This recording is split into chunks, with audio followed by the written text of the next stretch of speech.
गतकाली राति प्राय 11:30 समय खड़ियाल ब्लॉक नेहना ग्राम को जाई बन्या प्रभावित परिवार मानक भेटी सेमानक दुख दुर्दशा बुझीथिले एवं सकाळे पुणे सेमानक पाखरे छिड़ा हेबे बोली कथा देथिले।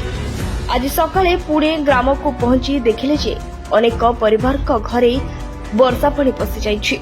लोक माने घर छाड़ी पंचायत कार्यालय आश्रय नेबाकू बाध्य होइछथि। प्राय 80 रु 100 जन लोक सेठारे रहुथिले मध्य सेमानक पई सठिक भाबे खाद्य व्यवस्था होई नाही।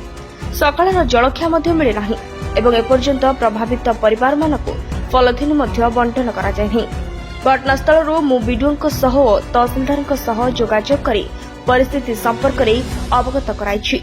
बीडीओ आज द्विपहर नेहना ग्राम को जाई पीड़ित परिवार मानक भेटी समस्यार समाधान पाई पदक्षेप नेबे बोली आश्वासन दैछथि। ग्रामवासी मुख्य दाबी होछि प्रतिवर्ष वर्षा हेले सेमानक घरे पानी पशि जाउछि एवं सेठारे रहिबा असंभव होई पड़ुछि।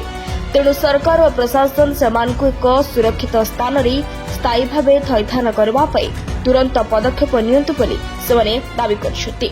दुर्विपात समय पीड़ित लोकंकु तुरंत खाद्य पॉलिथिन और आवश्यक सहायता जोगाइबा सहित सेमानक स्थायी समस्यार समाधान करबा सरकार का प्राथमिक दायित्व। आमे पीड़ित लोकंक अधिकार और न्याय पाई सदा सर्वदा सेमानक सह छिड़ा होई रहिबु।